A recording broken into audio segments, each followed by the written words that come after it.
En mai 1940, les troupes allemandes ont envahi le nord et l'est de la France. Le 17 juin, le maréchal Pétain demande aux Français de cesser le combat et propose de signer un armistice. C'est le cœur serré que je vous dise aujourd'hui qu'il faut cesser le combat. Mais le 18 juin, depuis Londres, le général de Gaulle lance un appel à la résistance par tous les moyens, civils et militaires. Commande à tous les Français libres de continuer le combat là où ils seront et comme ils pourront. L'armistice sera signé le 22 juin dans ce même wagon de rotonde qui avait vu la capitulation de l'Allemagne en 1918. Je me suis adressé cette nuit à l'adversaire pour lui demander s'il est prêt à rechercher avec moi les moyens de mettre un terme aux hostilités. Dès lors, la France sera partagée en deux, une zone occupée et une zone non occupée. Au fil des mois, la résistance intérieure s'organise en réseaux, mouvements et maquis. Puis se coordonne et s'unit, notamment autour de Jean Moulin, pour constituer ce qui deviendra l'armée secrète. Après le débarquement allié le 8 novembre 1942 en Afrique du Nord, les Allemands envahissent la zone non occupée. Dès lors, la résistance devient plus agressive et dirigée directement vers l'occupant, les collaborateurs et miliciens. Sabotages et attentats se succèdent, souvent fomentés par de petits groupes de jeunes volontaires et de réfractaires au service du travail obligatoire.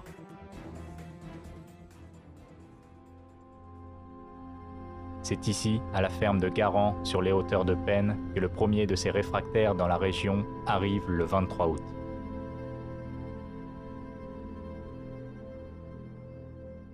Très vite, il est rejoint par d'autres jeunes réfractaires comme lui.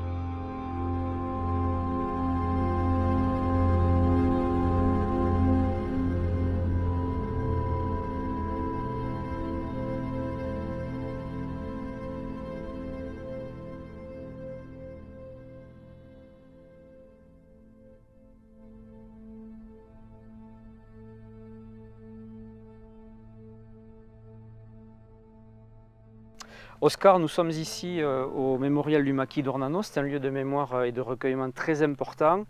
C'est un terrain qui appartient à l'amicale du maquis d'Ornano depuis la libération pratiquement. Il y a 4 des 6 maquisards qui ont été tués dans la nuit du 20 au 21 mars 1944 lors de l'attaque allemande, qui reposent ici. Henri Granier, Élie Labrousse, René Lartigue et Albert Trichler, dit Bébert. Comment est né ce maquis et pourquoi les maquisards ils étaient si jeunes? Alors, Oscar, à l'instar de tous les maquis de France et de Navarre, si je puis dire, ces maquisards étaient extrêmement jeunes parce que c'était principalement des réfractaires au STO, le service du travail obligatoire, qui est né au mois de février 1943, qui était imposé par l'occupant à cette classe d'âge. Et de nombreux jeunes Français ont fait le choix de la clandestinité à ce moment-là. Ils ont rejoint les maquis. Certains sont passés au préalable par les chantiers de la jeunesse. Ils étaient au maximum du déploiement de l'effectif ici à Ornano, 70 hommes. Tu vois, 70 hommes, donc jeunes maquisards et encadrement qui était le fait de personnes un peu plus âgées, souvent des cadres de l'armée d'armistice qui avaient été dissoutes, etc. Bien, nous sommes sur l'axe mémoire, histoire et transmission. Tu l'as compris, Oscar, hein, c'est ce qui explique ta présence aujourd'hui. Hein, la nécessité pour nous de faire le lien avec les nouvelles générations, elle est vraiment impérieuse. Et comme le disait Serge Ravanel, qui a été le chef régional des FFI dans la région R4 de la Résistance, à Toulouse, la résistance fut d'abord un combat pour des principes, le patriotisme, la liberté, un combat d'hommes imprégnés d'un esprit de responsabilité à l'égard de la société. C'est une citation qui est tirée d'un ouvrage qu'il a écrit en 1995 et qui reste étonnamment d'actualité, L'esprit de résistance. J'aimerais vraiment que tu prennes conscience, comme peuvent le faire tes camarades qui viennent régulièrement sur le site, que ces valeurs de la résistance sont d'une part intangibles et étonnamment d'actualité. Voilà, elles doivent véritablement nous guider aujourd'hui face à des périls qui nous guettent. Hein. Il y a énormément de dangers qui menacent notre démocratie, nos institutions républicaines. Et même si, bien évidemment, l'histoire ne se répète pas, il y a quand même des signaux qui nous alertent aujourd'hui sur ces dangers qui guettent nos institutions et plus largement notre société. Il faut savoir que le site a fait l'objet cette année d'un vaste travail mémoriel. Nous avons aménagé l'amicale du Maquis d'Ornano, la Société des Amis de Vieux-Saint-Antonin, l'association Mémoire Résiste, un sentier d'interprétation, un sentier de mémoire du Maquis d'Ornano qui se concrétise par l'implantation de ces différents panneaux d'interprétation. Ces deux panneaux en particulier ont pour principe de présenter le martyrologe, si tu veux, de ce maquis, et en particulier les biographies des 6 jeunes maquisards qui sont tombés glorieusement lors de l'attaque du 21 mars 1944. Donc Albert Hichler, André Rigobert, Bernard Martel, Henri Granier, René Lartigue et Élie Labrousse. Moyenne d'âge 20 ans. Donc il est important que tu retiennes la typicité, la particularité de ce maquis d'Ornano MP1, qui était en fait un maquis école, un maquis de parachutage, où les jeunes maquisards étaient formés à la réception des largages effectués par les Britanniques avec les fameux Halifax, ces bombardiers qui volaient de nuit. Il faut savoir qu'à proximité de ce mémorial, il y a 2 terrains de parachutage. Sur le site de l'Autanel, le terrain cible, et sur le site de Vinchet, le terrain volcan, où nous allons nous rendre.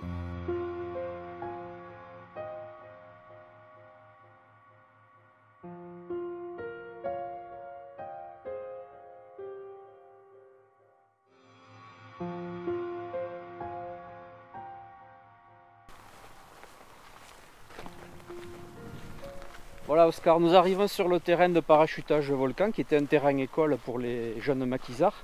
C'était la spécificité de ce maquis d'Ornano MP1.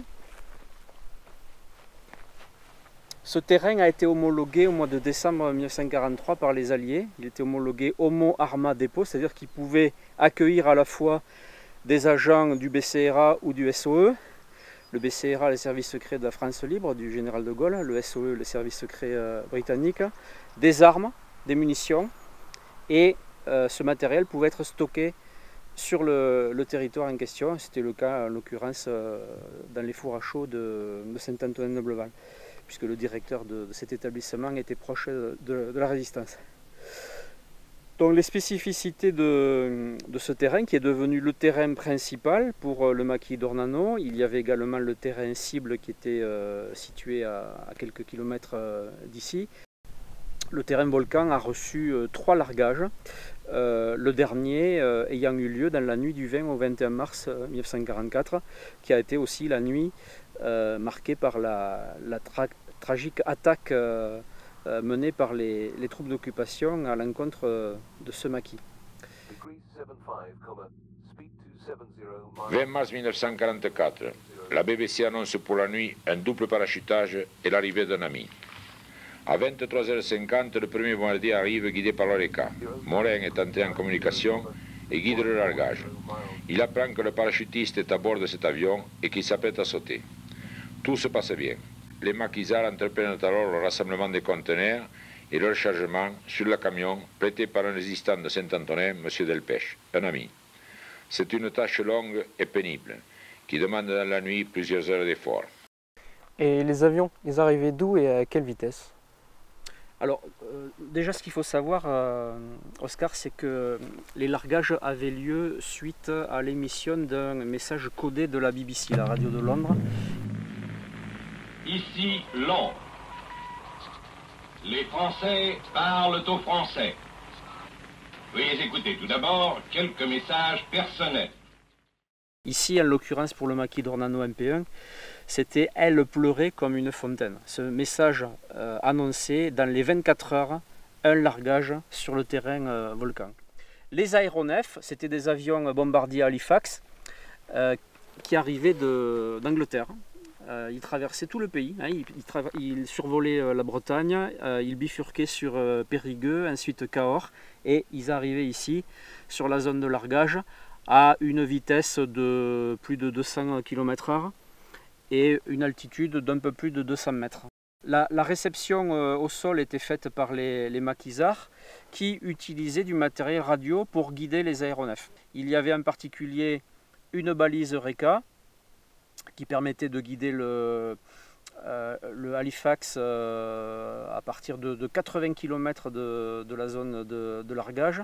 Et ensuite, pour les derniers kilomètres, c'était un téléphone secret, tu vois, le S-Phone.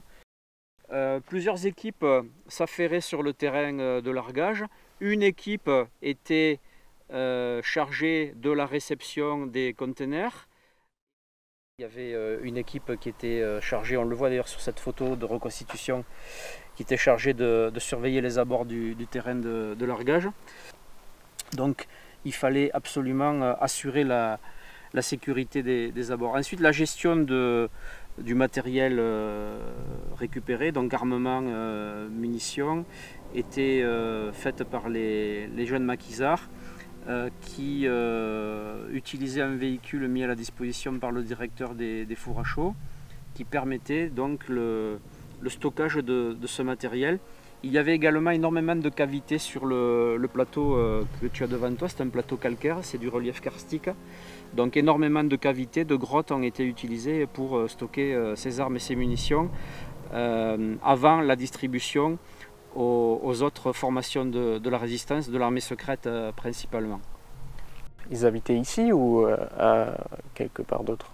Non, pas du tout. Ici, c'était le terrain de largage qui était homologué par les Alliés, je te l'ai déjà précisé. Les lieux de cantonnement étaient situés à quelques kilomètres d'ici. Nous allons nous y rendre. C'est le site de La Bourriette en particulier, mais il y en a eu beaucoup d'autres.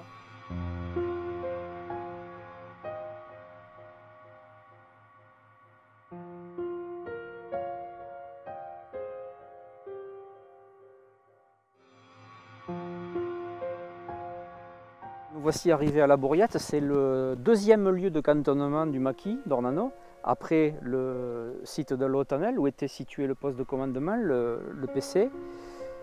Il y avait, à la veille de l'attaque du 21 mars 1944, 70 hommes répartis sur les deux sites.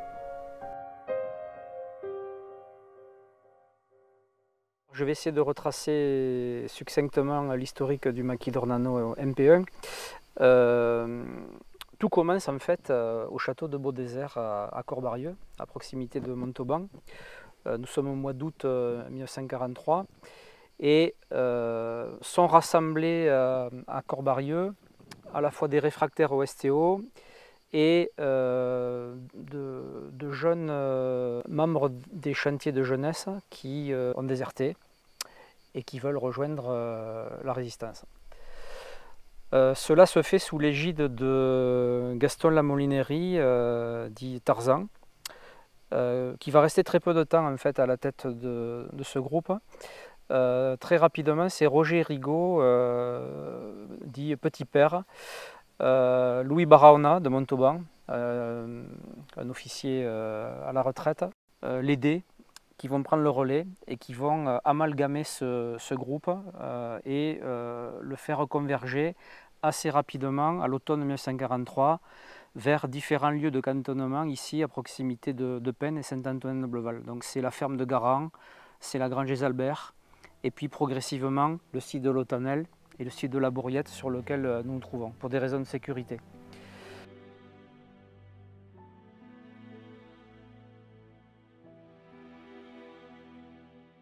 Donc une quarantaine de jeunes maquisards au départ, l'effectif atteignant 70 personnes à la veille de l'attaque du 21 mars 1944.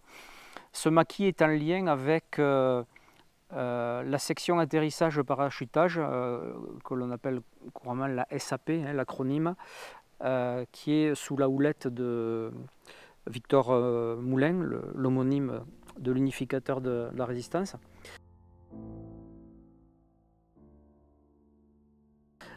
Pourquoi les parachutages sont importants? Parce que la spécificité de ce maquis, c'est que c'est un maquis école. chargé de la formation des maquisards à la réception des parachutages.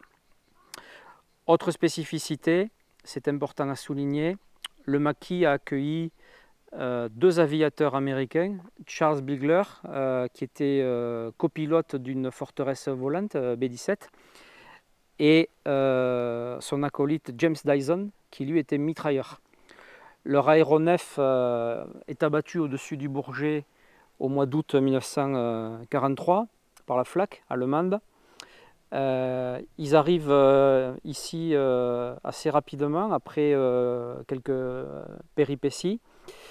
Ils sont pris en charge par le docteur Méric, qui est à la tête d'un réseau d'évasion, c'est le réseau Bib-Antonin, le docteur Méric de Saint-Antonin-Nobleval, qui va permettre à ces 2 aviateurs américains de passer en Espagne via la partie occidentale des Pyrénées, donc le Pays Basque, pour rejoindre ensuite Madrid et Gibraltar, où ils seront le 12 avril 1944.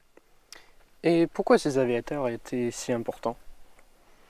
Alors ces aviateurs étaient très importants aux yeux des Alliés parce que les pilotes et les copilotes en particulier recevaient une formation relativement longue. Donc ils étaient vraiment d'intérêt stratégique, si tu veux. Il était très important pour les Alliés de récupérer le plus rapidement possible ces pilotes dont on avait un besoin essentiel pour lancer des opérations de bombardement au-dessus de l'Allemagne en particulier. Voilà. Donc ça a donné lieu à la création de différents réseaux d'évasion. Je citerai pour exemple, au-delà du travail considérable qui a été fait par le docteur Méric à Saint-Antonin-de-Beauval, le réseau Françoise de Marie-Louise Dissart, dont l'antenne était à Toulouse, et qui a permis l'évasion de pas moins de 700 aviateurs alliés pendant la Seconde Guerre mondiale. Donc tu vois, c'est un travail considérable. Autre particularité notable, la présence récurrente sur le site d'un aumônier, l'abbé Léopold Rousseau, qui est d'origine belge, qui officie à Campagnac et qui vient pratiquement toutes les nuits sur le site pour alimenter les maquisards en pain. Il part de Campagnac à pied, il traverse toute la forêt de la Grésigne et il arrive ici dans la nuit. Et au petit matin, il est de retour dans sa paroisse, ce qui est quand même exceptionnel. Il faut noter que l'abbé Rousseau a été reconnu juste parmi les nations par Yad Vashem, par l'État d'Israël, pour avoir sauvé des familles juives qu'il a hébergées à Campagnac et dans les environs. Et que faisaient les maquisards pendant leur journée? Alors, la journée type, si je puis dire, des maquisards d'Ornano, mais à l'instar de nombreuses autres formations de la résistance, était organisée autour de différentes activités. C'était la recherche du ravitaillement déjà, avec des équipes qui venaient bien entendu sur le site. J'ai évoqué l'abbé Rousseau. Louis Barahona venait régulièrement également avec un véhicule pour alimenter le maquis en produits de première nécessité, des pommes de terre par exemple. Et la vie à Ornano continue à se dérouler normalement. Corvée, garde, manœuvre, exercices divers, ravitaillement. Nous avons des alertes vraies et fausses. Nous avons de bons et de mauvais moments. Mais nous avons beaucoup d'espoir dans nos cœurs et nous avons 20 ans. Nous attendons toujours de nouveaux arrivants, les messages de la BBC pour le parachutage et surtout le ravitaillement qui n'est pas souvent très copieux. Alors j'ai une petite anecdote à ce sujet. Il faut savoir qu'au tout début de l'implantation du maquis sur le site, les temps étaient durs, hein. Il y avait des restrictions pour toute la population française, tu le sais.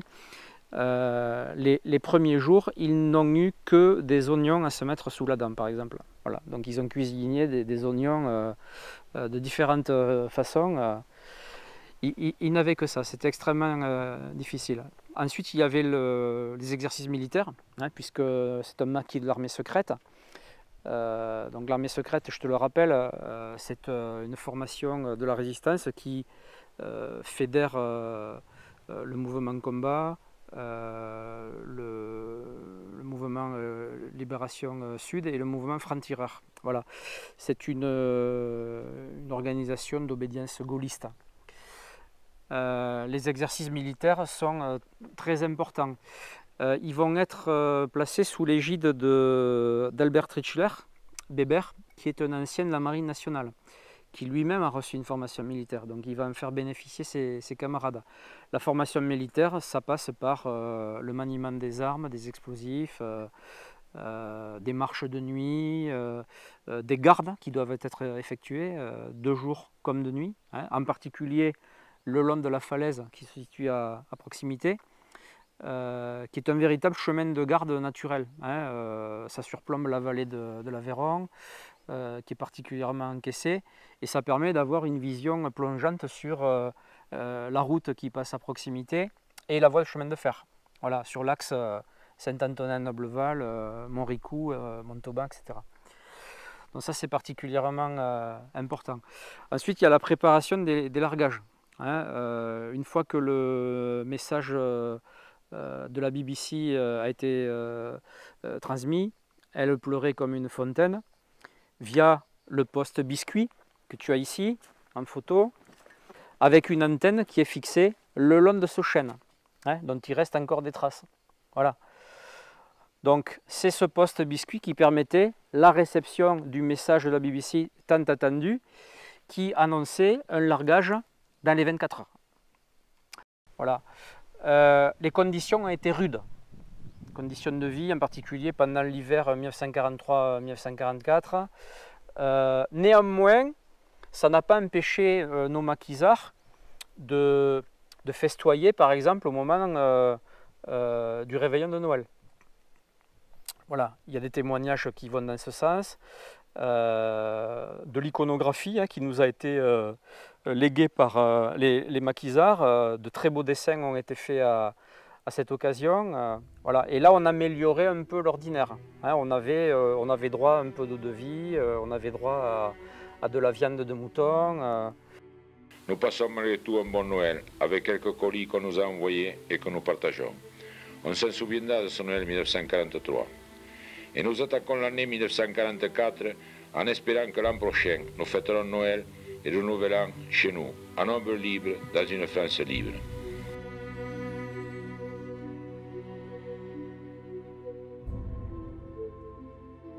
Voilà, ça nous renvoie à la nécessité de retrouver de l'humanité, si tu veux, dans un épisode qui est particulièrement sombre, qui est marqué par les privations. Hein. Voilà, nos maquisards pouvaient, à un moment donné, s'octroyer ce moment de liberté et de fête. Et je pense que c'était particulièrement important pour eux. Vous évoquez souvent la nuit du 21 mars. Qu'est-ce qui s'est passé cette nuit-là? Alors si tu veux, cette nuit tragique du 20 au 21 mars 1944 s'inscrit déjà plus largement dans un contexte de répression en France. C'est ce qu'il faut retenir. C'est à ce moment-là qu'a lieu l'attaque visant le plateau des Glières, par exemple. Et cette répression de la part des forces d'occupation nazies ne va pas s'interrompre jusqu'à la libération finalement. Hein. On a une montée en puissance puisque à l'approche du débarquement en Normandie, sous l'égide des Alliés, on a vu apparaître des maquis, hein, ce qu'on appelle des maquis mobilisateurs, qui doivent accueillir un grand nombre de jeunes réfractaires au STO ou des jeunes gens qui ont quitté les chantiers de la jeunesse et qui ont fait le choix de la clandestinité. Ces maquis devant passer à l'action dès le début du débarquement en Normandie, c'est-à-dire en attaquant les arrières des troupes d'occupation, en faisant du harcèlement, hein, en menant des opérations de sabotage des voies de communication terrestres, ferrées, le télégraphe, le téléphone, etc. Il y a différents plans qui ont été mis au point par les Alliés à cette occasion.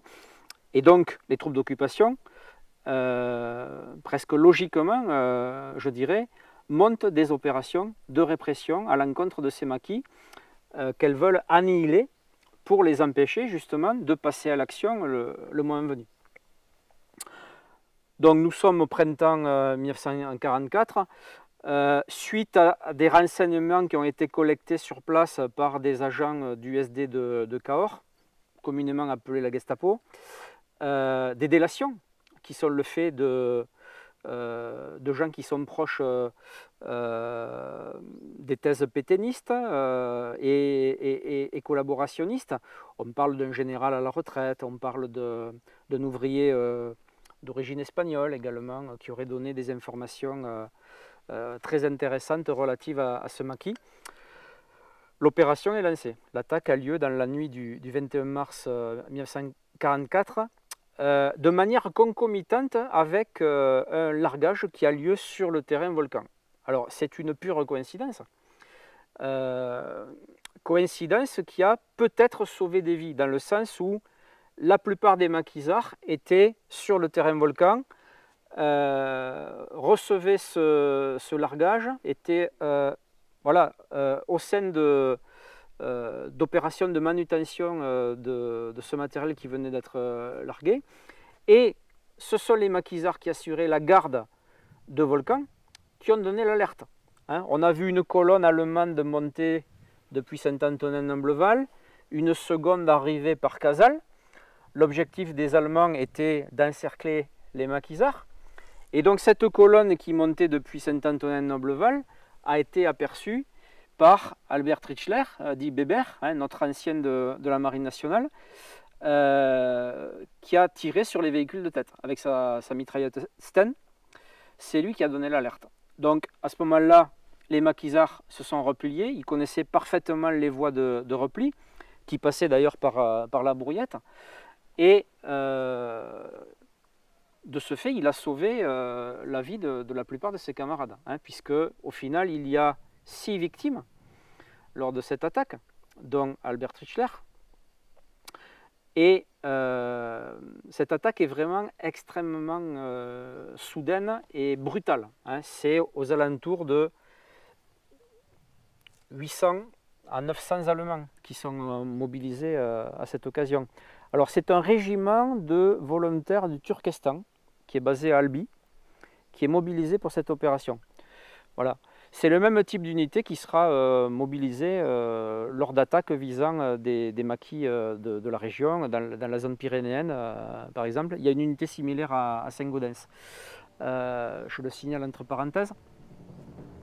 Donc une attaque extrêmement brutale qui va viser les 2 lieux de cantonnement, l'Autanel et ici la Brouillette, avec énormément de fantassins qui sont déployés, de l'artillerie, des mortiers. Là, j'ai 2 culots d'obus de mortier à te montrer, qui ont été récupérés dans ce bâtiment à l'arrière. Voilà, ça donne une idée de la précision d'ailleurs des tirs, puisque ces obus ont été tirés vraiment au milieu de la bâtisse. Ça n'a laissé aucune chance aux défenseurs. Alors il faut savoir que, et ça témoigne de la barbarie nazie, c'était quand même très fréquent ce type de pratique. Malheureusement, 2 maquisards, Albert Trichler et André Rigobert, donc Bébert et Olive, ont été ramenés sur le site, une fois faits prisonniers, fusillés contre le mur de la grange, et les corps déposés ensuite, jetés dans la citerne qui se situe derrière nous. Donc ce bâtiment qui se situe à l'arrière, qui a subi de plein fouet l'attaque allemande avec les tirs de mortier que j'ai évoqués, comportait un étage en fait. Tu vois, tout s'est effondré du fait de l'incendie qui a suivi l'attaque. Il y avait à la fois la partie réfectoire et la partie dortoir. Voilà. Le poste de commandement étant situé sur le site de l'Autanel. Mais les 2 sites en question sont tout proches, à vol d'oiseau, ils sont à quelques centaines de mètres à peine. Voilà. Donc la liaison s'effectuait au quotidien par les maquisards. Donc parmi les autres victimes de cette attaque du 21 mars 1944, il y a Bernard Martel, qui a été tué à la maison du passeur. Sa mission était de récupérer les documents du maquis et d'aller les mettre là-bas en sécurité. Malheureusement, il était attendu par les Allemands. Nous allons nous y rendre pour que je te donne plus en détail.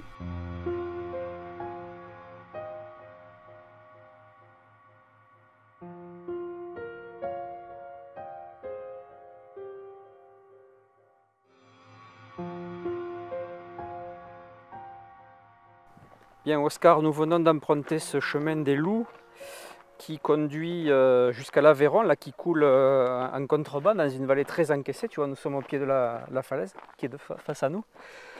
C'est le chemin qui a été emprunté par Bernard Martel dans la nuit du 20 au 21 mars 1944 pour se rendre à la maison du passeur qui était un proche du maquis. Et l'objectif pour Bernard Martel, dit Bernard, c'était de venir mettre en sécurité tous les documents du maquis, documents compromettants bien évidemment. Il ne fallait pas que les Allemands mettent la main dessus. Bernard Martel arrive ici en courant, hein, complètement affolé, dans la nuit du 20 au 21 mars 1944. L'assaillant est à ses trousses. Malheureusement, les Allemands l'attendent, ils ont été parfaitement renseignés et Bernard Martel sera tué d'une balle dans la tête sur le pas de la porte. Voilà, donc c'est une fin tragique pour ce jeune maquisard qui était épris de liberté, avait une mission périlleuse à accomplir cette nuit-là. Et après cette attaque, que sont devenus les maquisards? Alors les maquisards, je te l'ai dit, ont réussi à prendre la fuite. Voilà, il y avait plusieurs voies de repli qui étaient établies. Il y avait un plan qui allait dans ce sens, qui a été parfaitement respecté. Les maquisards se sont regroupés principalement dans le secteur de Lozerte et Saint-Amand-de-Pélagal. Voilà. Le maquis a été reformé, rééquipé, en armement en particulier, et il a pu participer au combat de la libération dans le Tarn-et-Garonne, en particulier les combats de la libération de Montauban, donc 19 et 20 août 1944.